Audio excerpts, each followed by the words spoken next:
Hello and welcome to this Earnscliffe webinar, COVID-19 and the challenge facing Ontario. My name is Alan Gregg. I am one of 38 principals at the Earnscliffe Strategy Group. For those of you who might not be familiar with our organization, we are a strategic advisory company that specializes in government relations, strategic communications, and public opinion research. And this is part of a series of webinars we've been doing since the pandemic has really struck home and that we've ended up at home. I'm joined with a top-notch panel today of colleagues and a special guest. So joining me is Alana Newman-Clark.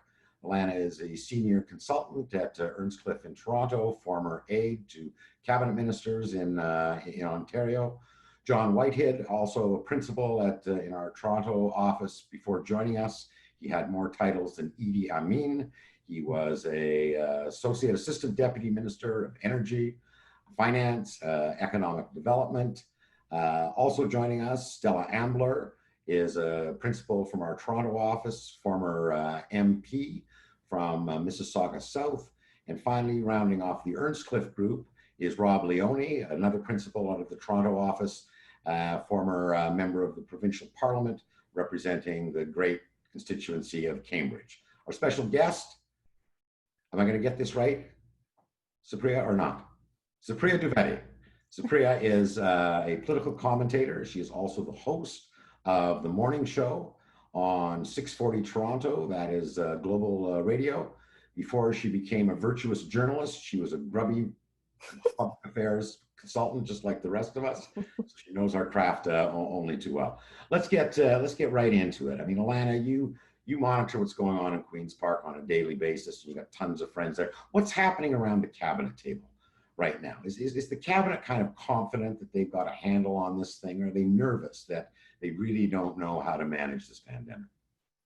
Well, in monitoring what's going on in Ontario, I just think back to what the Premier said earlier this week in his press conference in the Q&A section, where he was talking about the idea of perhaps having a regional reopening.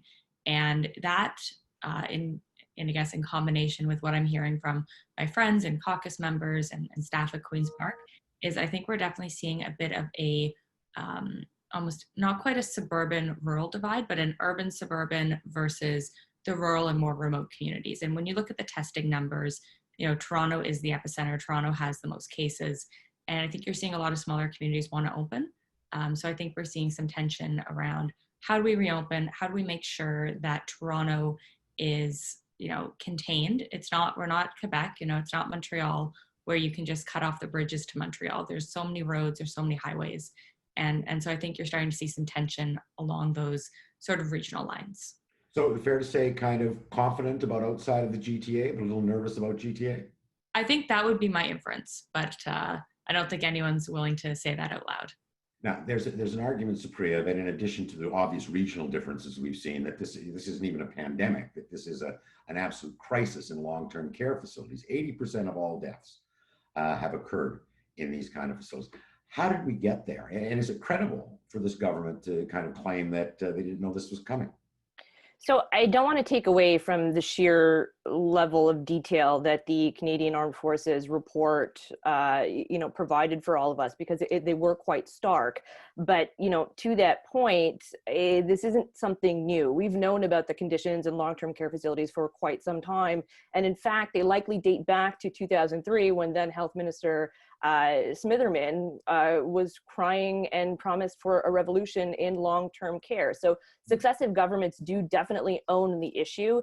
It is, however, a little bit unbecoming for the current government to claim that it was solely an issue that they inherited. The reality is they did scale back on comprehensive investigations of these long-term care facilities. They did take a little bit longer than I think most people would have liked in terms of limiting personal support care workers to one facility. And just to give a direct example, I mean, British Columbia acted a lot earlier in terms of limiting the number of staff to one facility, as well as topping off their pay. And they have the numbers to show for it. So again, this isn't solely a crisis that was created by this government at all, but we all should have seen it coming. And by we all, I also mean the public as well, because the media has been reporting on this in quite some detail for basically the last 20 years. Stella, we released a poll last week that showed 83% excellent good ratings for Doug Ford's handling of this pandemic. I mean, this is a guy who, before this started, had an approval rating in the mid 30s. I mean, you know him well. I mean, what has changed? What has caused this dramatic change in political style, and as a consequence, the receptivity that he's getting back from the electorate? I don't really see it so much as a change in leadership as that the crisis has brought out the real Doug Ford. And we've been allowed to see that other side of him, that kind, caring, empathetic, gentle giant side, which, he didn't have much occasion to show before the pandemic. So in general, people want their politicians to be genuine, authentic, not to mention open and transparent. So let's not forget that Doug Ford was the first premier to release the modeling data at a time when people were clamoring for that information. They wanted to know on what basis their politicians were making decisions. And Ontario's premier was the first to do that.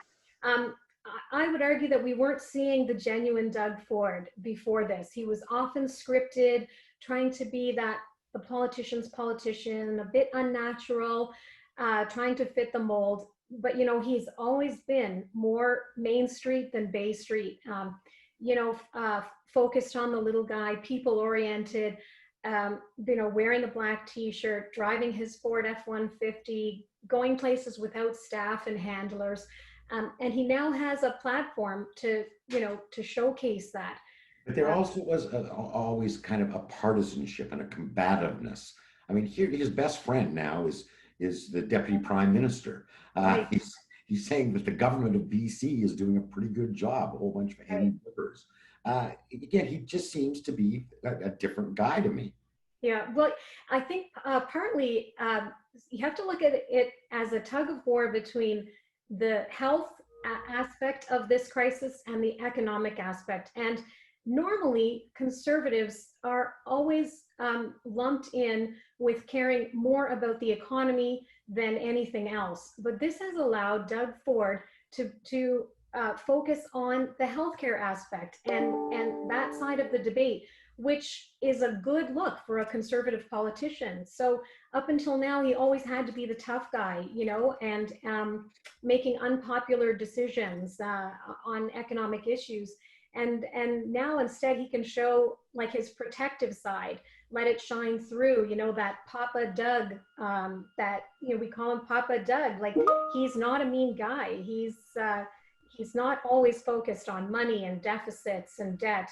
And he's not at all like Donald Trump, which is, what all the op-eds said when he was first elected. Yeah, for sure. Mm-hmm. And Robin, I want to get to you, but I forgot, as I always do, that we have a question and answer capability within this platform. So again, those of you who are tuning in, don't hesitate to ask any questions either to an individual panelist or the entire group. Alana's monitoring that, and that we'll get to them over the course of the discussion. Supriya mentioned, Rob, the report, the armed forces on the 5 long-term care facilities. I mean, absolutely devastating. It's cringeworthy, anyone who actually read them. And the Premier also used the word devastating. That does this stand, what has happened in long-term care, and I guess the aftermath also, how they deal with the long-term care issue, stand to undermine what otherwise is deemed to be quite a credible job that this government has done managing the pandemic? Yeah, it's funny. I heard lots of words of collaboration. He's a new man. He's approaching politics and governing a lot differently. One that focuses on the best scientific evidence. One that focuses on collaborating with different political counterparts of different partisan stripes. It's going to be interesting to see as we get into the summer whether that same collaborative, multi-bipartisan demeanor, posture that he's been showing and demonstrating over the past few months carries on how he deals with the long-term care crisis. The long-term care crisis isn't a conservative crisis. It's been a crisis that's been in the making, as Supriya has mentioned, for many, many years, in fact, decades. And it's finally time to fix it. I think the public is fed up. I think the crisis has exposed as the Armed Forces report has suggested, the glaring gaps in the system. And it's time for someone to roll up the sleeves. So I hope this becomes his cri de coeur of what happens post-pandemic, and that he really takes an interest and shows responsibility in fixing the crisis in long-term care. John, the government has announced a commission of inquiry into long-term healthcare. We still don't know all the terms of reference, but it's clearly going to be tasked with coming forward with some recommendations. I mean, what are you anticipating coming out of this? And among the recommendations, is there any likelihood that we might see a call for the nationalization? That is basically the takeover by government of what in many instances are for-profit or not-for-profit or long-term healthcare facilities. Yeah, and I'm hoping the report, if it does nothing else, it provides something really useful for the government. We don't start from a position where any prior government has had malice or a lack of caring for this sector. The last government brought all the legislation together into one place. The auditor's been looking at this. Supriya mentioned it in her comments. You know, this is a problem that's been hiding in plain sight for a while. So if the report does nothing else, it needs to give a roadmap for the government back to a place where the public can have confidence that the oversight of long-term care homes is actually in hand, that there is something there. Clearly, for those 5 homes, there was something fundamental missing. There is ministry oversight, but it didn't do anything about this. There is oversight in the homes themselves. It wasn't caught by those, or wasn't actioned by those. Systemic. So, far beyond the 5 homes that were investigated by the armed forces, or not. Yeah, so I think if it was me doing the report, I'd want to say, first of all, what's the scope of the problem? The Premier has set himself a big task. He's going to fix this, and in fixing it, he needs to know what is the problem, right? So how many homes are we talking about, really? What is an acceptable standard of care? Clearly, nothing in the Canadian Armed Forces report conforms to any standard that any of us want to see, but what is it then? Because you can bet your bottom dollar it'll be audited in the future. I think the other thing, and it's been noted in the earlier comments, is just how on earth did we get here? What was it in all the money that's been spent, in the various systems and so on that have been put in place? How on earth did all this get through and not get corrected somehow? And then obviously we have to have a path forward. You mentioned, Alan, the potential for nationalization, but some actionable recommendations that will allow the government to move forward in a reasonable and practical and timely fashion. The national question, if I can take just a moment on that, that's an interesting one. It's been, there's been a debate in this country on and off for years about whether we should nationalize pharmacare, for example, and it's revealed an interesting kind of set of considerations, one of which is the federal government itself, its current departments, don't have any wherewithal to do this. This is just completely outside their capability. Everyone knows it's a problem, but no one wants to really grapple with it because the cost would be monumental, right? Precisely. The other part of it is sort of from a system control point of view. Healthcare is a continuum. The people who reside in long-term care homes will tend to be heavy users of the healthcare system. They're elderly, they can't take care of themselves. They'll tend to be heavy users of it. Would the kind of integration that the province was able to manage in getting hospital management into long-term care homes, would that be available as easily, as quickly, as well if another order of government was running something? And so the mixing of control and authority and regulatory measures needs to be considered carefully. Supriya, the other kind of black mark on the government's record right now is testing. And we've heard the Premier moaning this for weeks and weeks and weeks. In fact, I don't think they've reached their capacity target of 20,000 a day yet. Now it looks like they've also got a similar capacity limit problem in terms of contact tracing. What is the nature of this problem, and how big a barrier are those deficiencies to any kind of reopening strategy we might see going forward?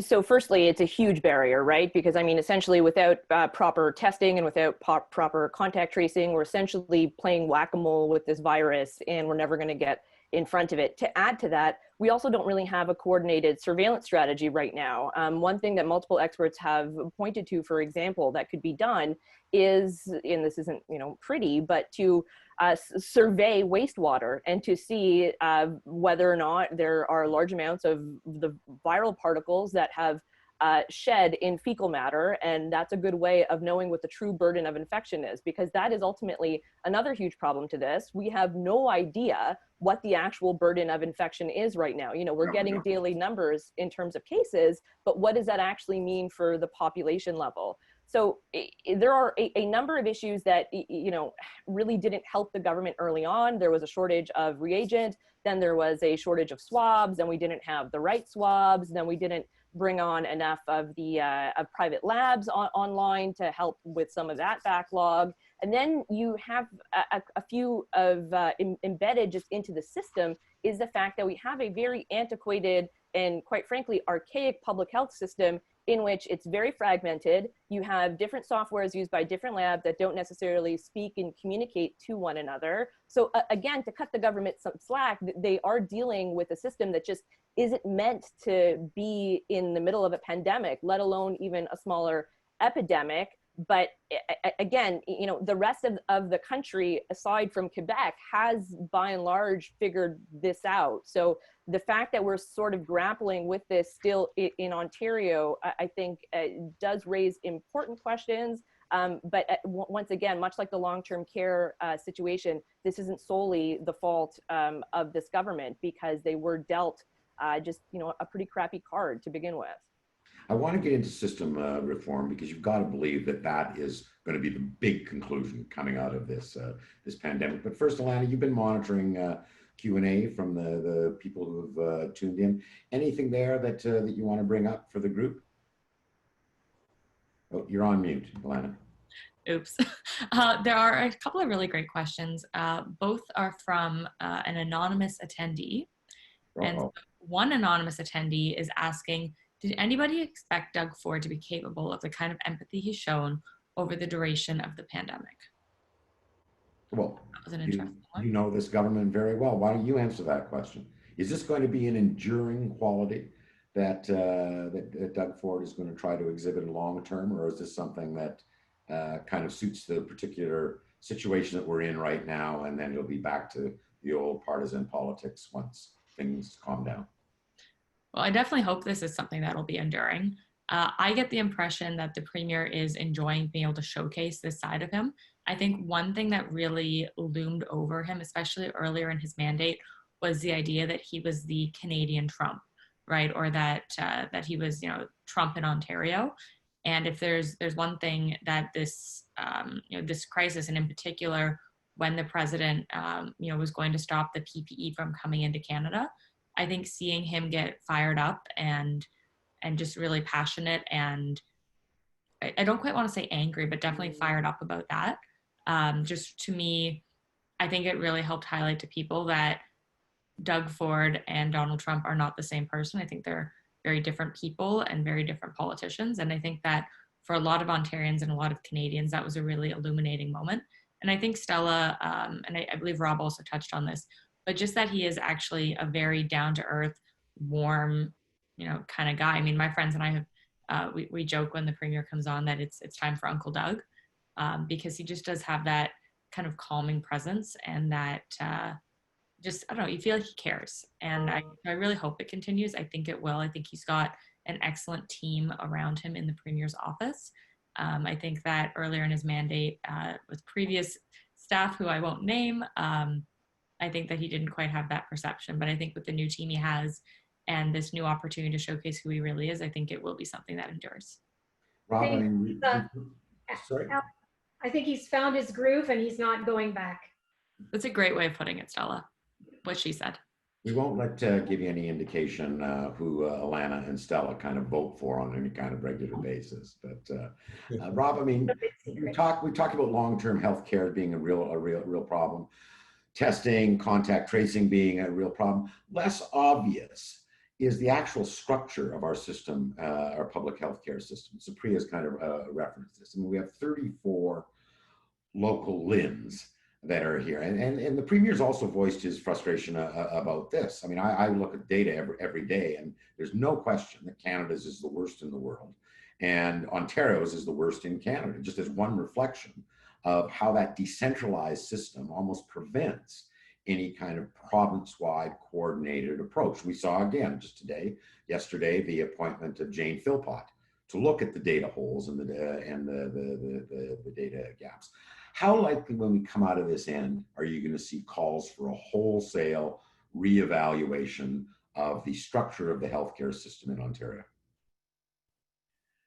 Well, I mean, before I get onto the future, I think it's worth talking about the first 18 months of this government, because it's not like this wasn't one of the most glaring things that this government had seen off the top anyway. I mean, they had a major health restructuring bill within their first year of their mandate that they tried to centralize a lot of the disparate health organizations that are out there, not just with LHINs, but also with all the other third-party providers of healthcare, mental health and addictions supports and those kinds of things, to consolidate them into one organization. I think that's a process that was identified early on, but I think what this pandemic does going into the future is highlight the fact that there are even more glaring gaps that need adjustment and need restructuring. So whereas the Premier's first and foremost objective was at the beginning of his mandate was to deal with hallway healthcare, now it's going to be about how do we make sure that we are better prepared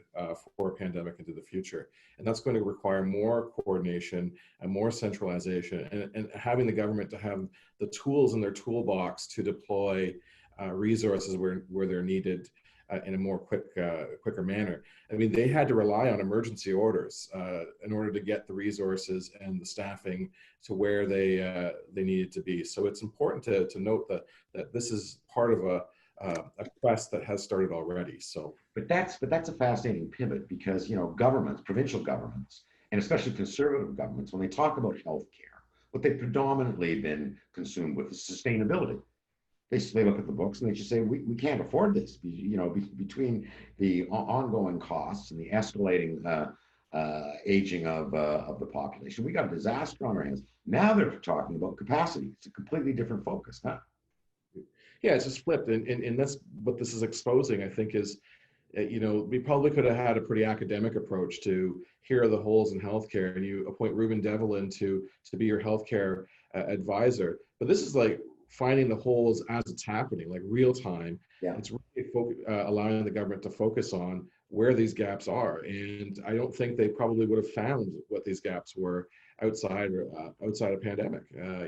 Long-term care being one of those examples that we've talked about before, but there are others, and I think that there's definitely a need to take stock of what's happened in order for proposing real changes that will have long-term benefits for the entire so I just want to jump in on that. I mean, Rob, you're absolutely right, is that the pandemic kind of, blew this whole thing out of the water and gave a real need to try and, modernize this sort of thing. But anybody who had worked with healthcare data in the past, I mean, I did in Quebec when I was an undergrad as a lowly research assistant. And even then I could have told you that nationally, Canada, we do very poorly. And on top of that, the fact that we are still reliant on faxes to have, hospitals communicate with public health authorities, we didn't really need a pandemic to know that we should not be faxing things in 2020, and in some cases even relying on snail mail, right? Like these things we knew, and again, past governments also knew,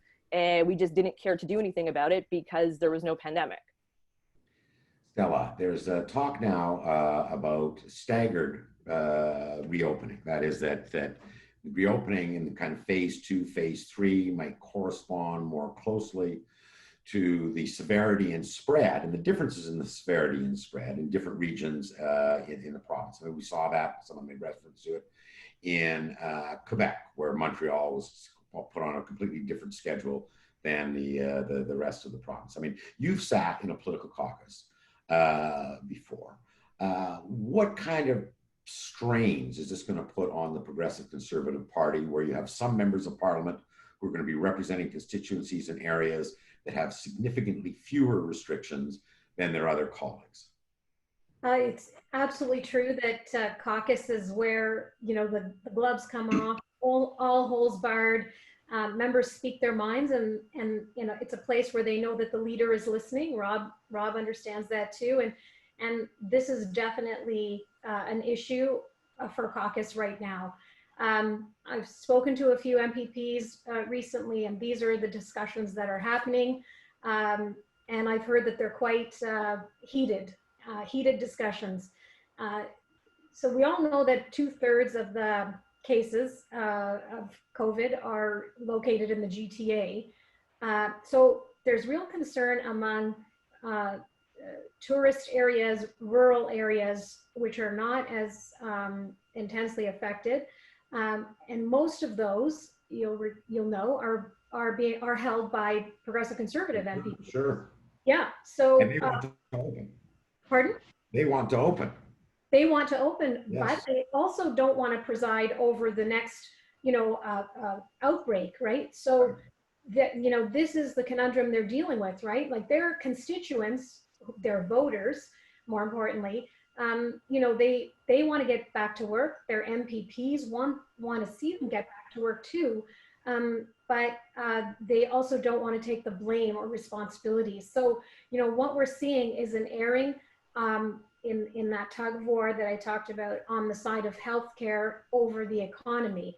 And, for better or worse, that's, you can almost see every day that, that difficulty in the press, in the news conferences. Also, if I might just add one more thing, and that's because of the high degree of geographical diversity in the caucus. So there we have MPPs from Northern Ontario, suburban Ottawa, London, Toronto, as well as downtown Toronto. Obviously the spirited conversation comes from the fact that there are so many different ways to approach this. I mean, I've heard, stories about, towns in southwestern Ontario where, you can walk through them and not really know that there's anything unusual going on. Mhm. That's obviously not the case in other places where people live more closely together. So you can see how, I'm told that this is all playing out in caucus meetings. John, I mean, we've touched on the tension between constraining costs on one hand and expanding capacity as it relates to the healthcare system, but there's a broader tension among these two conflicting impulses. That these guys came into power with a very strong commitment to fiscal management and to reducing not only the deficit, but the debt. Now that's gone completely out the window and is likely to even get worse as we see more and more demands to stimulate the economy once the pandemic truly seems under control. Talk to me about that tension, how much latitude they have to deal with the fiscal reality given those conflicting pressures. And I think this is going to be a very difficult one for the government to wrap its mind around. We've talked about the metamorphosis of Doug Ford, but I don't think the fiscal disappointments have quite come home to roost yet. They will get worse before they get better, in all probability. The government took on board in March 25th, it took on board an additional amount of deficit to create the stimulus package that it's been working with. But so far, it hasn't seen its revenue affected by this pandemic. So far, it hasn't seen its funding partners check in with their own difficulties. So we've heard from the City of Toronto that they're going to be $1.5 billion short. Colleges and universities are struggling. There will be a wide range of funding partners. So without any further stimulus whatsoever, it's very probable, and I've had the miserable task of walking up to a minister and saying, okay, we're down $1 billion, or we're down $2 billion, or we're down, it's not a happy Not task. more than that. Yeah.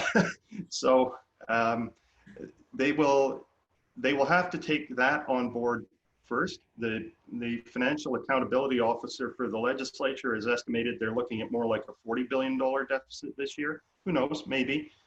It's probably bigger than what they estimated in March, because they just didn't know the length of the shutdown, the breadth of it, or the employment impacts of it. So, but it leads to the question that you raise, which is, we've got a very, instead of a nice stable stool that the economy generally is, we've got a very wobbly stool. Some parts of it are going to need support. Some people are going to need long-term support. The federal government's been there in an immediate sort of emergency way, but a lot of this resides at the provincial level. And so it's going to have to be sorted. And all I can think is that in the near term, at least, near term probably being the balance of this mandate and beyond for a couple of years, deficits are going to have to be a comfortable part of life for this government as they work their way through the various challenges. That's going to be tough for them, because that goes right against their grain, right against their instincts. Eh? Absolutely. And their usual, it's hard to paint with a broad brush always, but oftentimes conservative governments are more interested in getting out of specific sectoral supports. They don't want to pick winners. They would prefer to, in general, have lower rates and kind of fewer programs where it's a lottery whether you get funding or not. That's going to be hard to make work in an area, in an environment where this sector is dead and this one is doing fine, or this sector is, at very, very great risk. So, I think hospitality and tourism face enormous challenges going forward. Maybe construction's okay. Who knows? Yeah. Now, as if we haven't got enough talent on the screen already, I want to bring in Stephanie Constable. Stephanie is a principal working out of Ottawa, a member of our public opinion research team, and the vice chair of our partners board of directors. I mentioned right off the top that we conducted a nationwide study of almost 2,000 adult Canadians with a sample a little over 400 Ontarians. And so I wanted Steph to come and join us for 5 or so minutes to talk about some of those highlights, and specifically how Ontario differs from the balance of the country. Steph, welcome. Thank you, Alan. Yeah, I'm really happy to be here.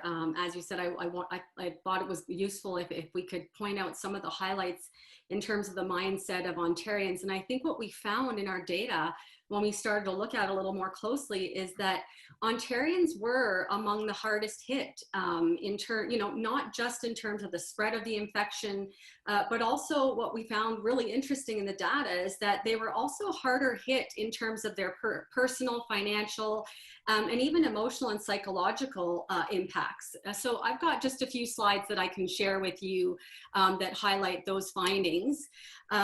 What we found is that slightly more Ontarians than the rest of Canadians say that the pandemic has had a major impact on their lives and on their financial well-being.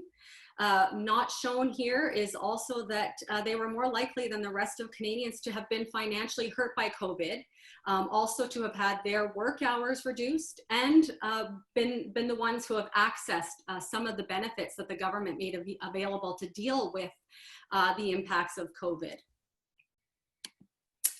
We also, despite that sort of hardship in the minds of Ontarians and the experience of Ontarians, we found that they were actually more concerned than the rest of Canadians about the economy reopening too early. So as you can see here, 55% of Ontarians are concerned about that as compared to 44% of the rest of Canadians. We also talked a little bit with our respondents about their attitudes towards the pandemic. And one that really struck out for me was that on the emotional level, Ontarians are more likely to say that the pandemic has caused them to worry more about those who are most vulnerable in Canadian society. Now, this is obviously open to interpretation in terms of who they were thinking about, and our survey might predate some of the conversation we're having about the severity, I guess, of the impacts on long-term care facilities. But I do expect that that was in the mindset of Ontarians, you know, at the time that we were asking, but they might not have had the full spectrum of the severity, like I said. And those are some of the highlights. You already mentioned the differences in terms of the performance ratings of different politicians. I quickly show you the variance here because, to your point, Alan, earlier, I think that these were quite maybe surprising results for some people in terms of the ratings of Premier Doug Ford. You know, going into the pandemic, his ratings were certainly not at these levels. And so I quickly show that as something that's relevant to the conversation we've been having already today. Top of the totem pole, Doug Ford here on in this study. I mean, it's really interesting the difference. I mean, we know what the case totals are, and we know what the problem in Canada is almost exclusively a central Canadian problem. So it's no surprise that people in Ontario are more likely to say, well, this has impacted me, because we know it's impacted them. But the notion that there's been a psychological impact. I mean, the nationwide study we did, I mean, for me, one of the most interesting findings was what on the surface seemed to be a contradiction between, you know, a majority of the population who said, I just want things to go back to the way they used to, and an even larger majority saying, you know, this pandemic really does present the opportunity of rethinking about the things that are important to us as a society. Talk to us more about that, and specifically, you know, what that means for kind of Ontario as a nexus of desire for reform and change.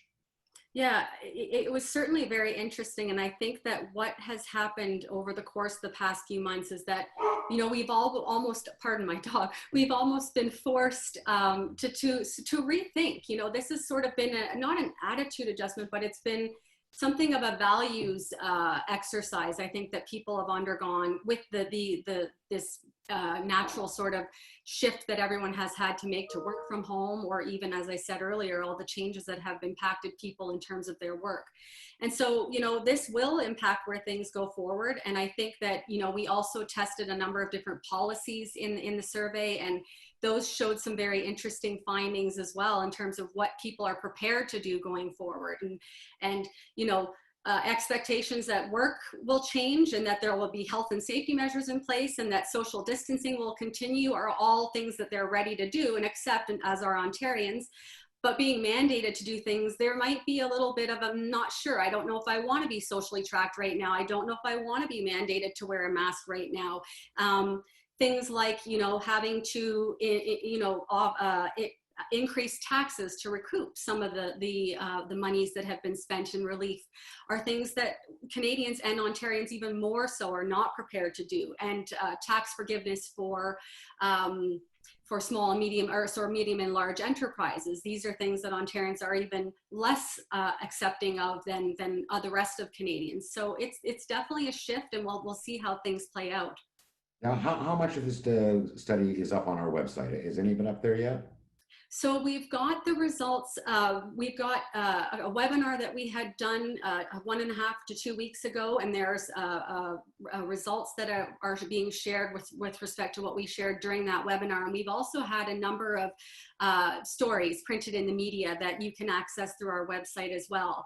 And a lot of the data is being shared through those stories with Policy Magazine and the Toronto Star. And so those links are also available on our website, but we are going to be making a more fulsome PowerPoint data available as well soon.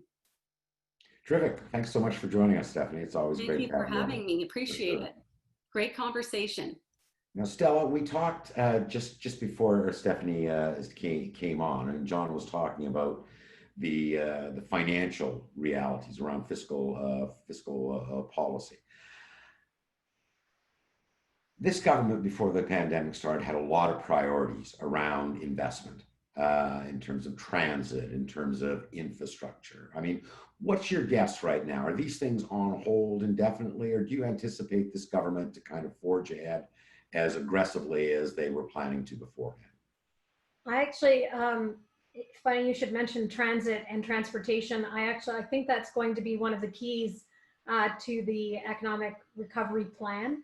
And I think that's one that's being talked about around the cabinet table and at the Jobs and Recovery subcommittee. of cabinet that is looking at this and that is meeting twice a week. Mainly because I think this government sees construction and infrastructure as potentially a way to get out of this. Eventually, everything from buses, streetcars, and subways to widening roads, bridges, sidewalks, all of this kind of thing. Not only will it provide jobs in the short term, but longer term, as we come out of this, I think they see that as contributing to the economy in the long run, and being the key to getting out of this. So I know that discussions are happening at that level about transportation every day. Spriya, you saw that 83% rating for Doug Ford. I know you've talked extensively before about the rise of populism in Ontario, and that it's a real thing. Now we're seeing this much more empathetic, prone to compromise, prone to reason, prone to gradualism. Talk to me a little bit more about your thinking in this whole transition of the Doug Ford persona. Yeah, well, it's interesting because anybody who follows me on Twitter will know that my pinned tweet says, "Some of you haven't been prepping for a pandemic since your first virology class, and it shows." And kind of what I meant by that is, I've been thinking a lot about this class in undergrad that I took in my first year. So that would have been in 2004. It was a basic microbiology class. And in the couple of lectures that my professor would have spent on viruses, he was telling us that SARS was really the opening credits of what would eventually, in the very near future, be a very blockbuster pandemic, and that we were eventually going to see, his prediction was within the next 10 years, of a new novel zoonotic virus. And of course, in 2012, we saw MERS. It was nowhere near as invasive and as hardy as this virus is, but his prediction came true 2 years earlier than he had initially said. So I think the uncomfortable reality that we have to sort of grapple with here is that experts have been warning us about a pandemic for a very, very long time. We just didn't listen to them. And anybody that had a basic or rudimentary understanding of the science knew to sort of listen to them, except when you sort of talked about it in any open way. I mean, I joke about it on my radio show all the time that I'm kind of like a doomsday prepper. I'm like a doomsday prepper adjacent. And so I just think moving forward, the kinds of attacks that we've seen on scientists, on anybody with sort of expertise as being out of touch elites, whether it's with climate or with health, I think is going to fall by the wayside. I think we're going to have to start listening to experts, particularly on the aspect of how climate change is in fact a threat multiplier, and it will make infectious diseases, particularly those that are, for example, mosquito-borne, a lot more common. So we're going to have to be listening to the eggheads a little bit more and stop referring to them as elites and making sure that they're, at the decision-making table. And so if I had to sum this up all in one slogan, I hope in the post-COVID world, this is really what makes scientific expertise great again. Whenever you see a crisis, certain personalities emerge with their stature significantly enhanced and others diminished. When you look at the United States right now, what's happened to Andrew Cuomo, from the governor of New York, versus the mayor of Las Vegas, who's now a laughingstock. Alana, you know of people in the caucus, in this cabinet. Whose stature do you see on the rise, and who, if anyone, you think is going to come out of this whole business worse off than they started? Well, I mean, the obvious answer is, of course, Premier Ford. Walking away with people really, I think, having a lot of confidence and appreciation for the way he's handled it. But looking a little deeper, I think that Minister Lecce has really proven himself to be an excellent communicator and to have handled an immensely difficult task quite well. I mean, to put the entire public education system online with, the snap of a finger. I think he's done an excellent job, helping, to arrange some partnerships so that way low-income students who don't have maybe access to the tools you need to work from home have them. I think you've seen him really take the crisis very seriously and constantly talking about, how are we protecting the youngest learners. I think an unfortunate side of it is I think the public perception of Minister Fullerton isn't going to be that great. But I don't think that the Premier or the Cabinet really sees her as at fault for the situation. I think that it is, she's been in the role for about a year. And I think if there's one thing that's obvious, or that has become obvious, is that so many of these challenges are long-standing and deep-rooted, and they're not going to get fixed in a year. Maybe a year from now they will be fixed because we've had this pandemic, but so many of them are systematic challenges. And looking forward, I think I'm really excited to see the role that Minister Sakaria, who's the Associate Minister responsible for not only red tape reduction, but also small business. I'm really excited to see the opportunities he's going to have to show himself as a part of the recovery. I think, small business has been hit incredibly hard by this pandemic, and I'm looking forward to seeing people get the opportunity to see the great Prab that I know and the hardworking, smart guy that he is. We spent a lot of time talking about Doug Ford, and again, pre-pandemic, I mean, this government was known for its centralization, as that everything kind of went through the Premier's office. Is that going to continue, or do you see more collegiality coming forward? Alana? I think it will. I think you're going to see a certain degree of collegiality continue, but the elections are never too far away, and I think no matter what the situation, when you get closer to an election, you're going to have different parties and caucuses need to differentiate themselves, and so unfortunately, it's hard to differentiate yourself when you say, my honorable colleague across the aisle is doing an incredible job, but I just wanted to know, could we do this one thing a little differently? That's not going to get, headlines, and that's not going to get that differentiation needed to go into an election. So yeah. I think it will be better than it's been in the past. But as we get closer to the election, I think we're going to see that contrast. John, as a former assistant deputy minister, I mean, you've been in crises before, advising cabinet and the political leadership of the province. What's the civil service focused on right now? What are their real priorities, and what kind of advice would you imagine that they're bringing forward to the cabinet table? Yeah, I think obviously a very tough time for everyone. Start with the health sector deputies, the Deputy Minister of Health, the Deputy Minister responsible for long-term care. Those folks have some real soul searching to do about how the system is organized, what its real objectives are, what its real priorities are. So I would say some corners of the government need to be really, really reflective. In general, of course, the role of the public service at any level is to be a trusted advisor to government, to have facts and information, to be able to share that and perspective from long experience and help governments make informed choices. That's the role. That's what they should be doing now. If it was me, I'd be listening very carefully to not only the political leadership, but also stakeholders. What are, so obviously the Premier has said fix long-term care. He has talked positively about infrastructure investments being an important part of recovery. Obviously those things need to be worked on in the background. They need to be planned. Choices need to be worked up for the government. So that will all be going on right now. It is a complex relationship, because the government will ultimately have to make choices that are informed not only by facts, but also their own preferences, their own commitments as a party. So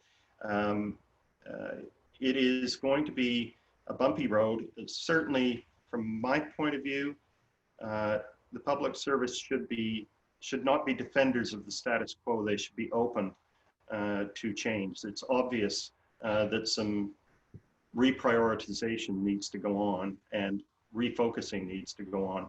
They should be embracing that and helping with that, not impairing it in any way.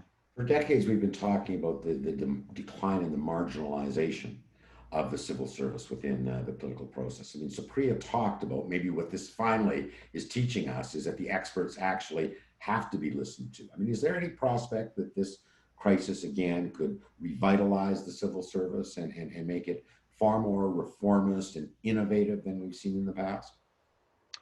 I certainly hope so. I mean, it's healthy for the government to have a range of advice, in my view. The public services should be an important part of it. It should be somebody they can turn to as one might turn to a lawyer or an accountant or somebody else for advice on this particular issue or problem. But it's not the only source. So continuing to have a range of advice is very healthy for governments. I'm hoping the public service rises to this challenge and says, we can be helpful to you. Here's how. Well, there's one thing to having a variety of advice. It's another to listen to it. Yes, yes. Alana, any further questions there you want to bring up for the panel or to any individual? I mean, there's a lot, so if we can get through a couple, that'd be great. But That would be perfect. I'm going to summarize. We've got a question from an anonymous attendee and a question from Brad that I think really connect well into each other. So the first question is, how does Doug Ford survive just how bad things have been in our nursing home? But the second question is the long-term care problem going to be the Ford government's Walkerton? So I think those two connect in really well together. And I'd love to see maybe Stella and Rob or whoever else you think might be good on that one. Let's start with Supriya. We've talked a little bit about this. I mean, is this a real albatross around this government's neck that until they can demonstrate they've got it fixed fully and finally, that they're going to have some political difficulties?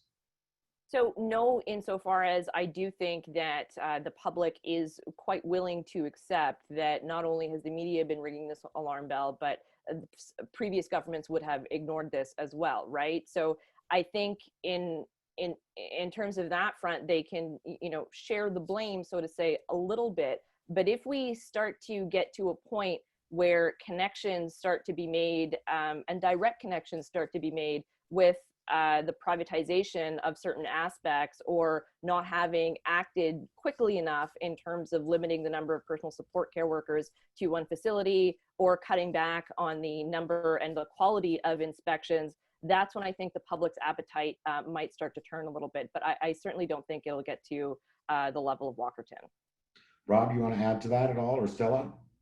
Yeah, I mean, I think if you were talking to someone in the government about, the end of March, they knew full well this is going to blow out of, into crisis mode at long-term care facilities because of the sheer number of deaths that were happening there. So if you're going into an office and talking to them, you'd say, or you're calling one of your friends and saying, hey, what's going on? They're like, I can't deal with this now. There's a pandemic, people are dying. And so I don't think it was lost on this government that they were actually going to go into a public inquiry or commission of inquiry about this very topic, just given what they saw right away with the pandemic. So how do they survive it? I think that again, it depends on how they're going to, their demeanor. Is it going to be about pointing fingers and blaming others, or is it about trying to actually find real solutions?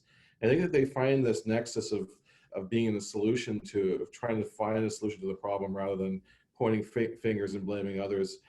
From the public's perspective, they're going to be better off, and from the system's perspective, they'll also be better off. Stella, you've made the point to us internally that the government, this was a priority for the government as soon as they were elected, fixing long-term health care. Exactly. In fact, Alana mentioned that Dr. Marilee Fullerton has only been in the role for a year. Actually, that's because the role has only existed for a year. Previously, never before has long-term care been its own ministry. I saw that this was a priority for this government well before even the 2018 election. There were members of PC MPPs who made this a priority. And in fact, if you look at the number of new care beds that have already been procured in the last 2 years alone, it's 7,500.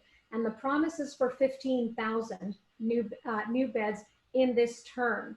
To compare that to the, I can't think of 15 or so years, I think it's exactly 15 years of the McGuinty-Wynne government, where there were only 2,500 new beds created. And that just gives you an idea of how seriously they took this, and it hasn't been just since March. So you know, even the other day in question period, Doug Ford received, the Premier received 9 questions about long-term care, and he passed 9 of 9 on to Dr. Fullerton. And I actually think that, you know, they've been seized with this for a long time. So that suggests a lot of confidence in the minister, you would think.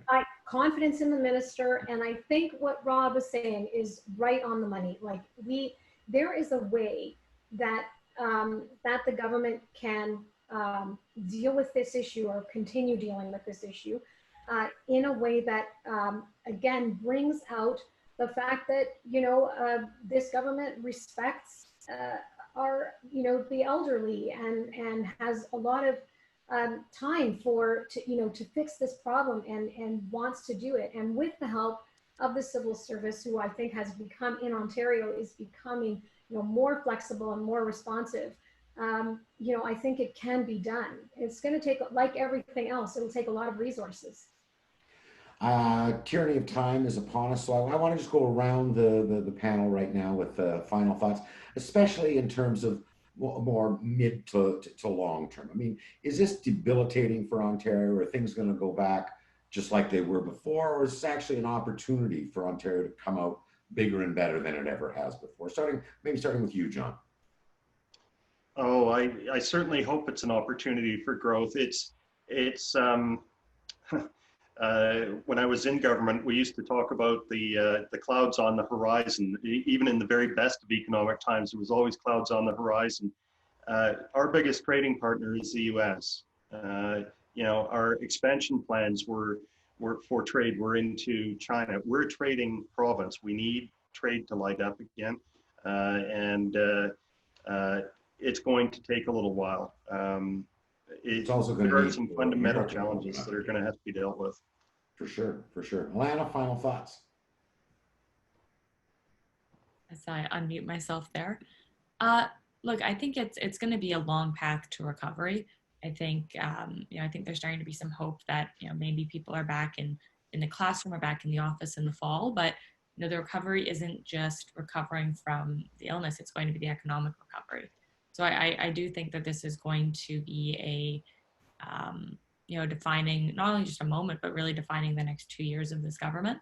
And I'm looking forward to seeing how they deal with it. Rob?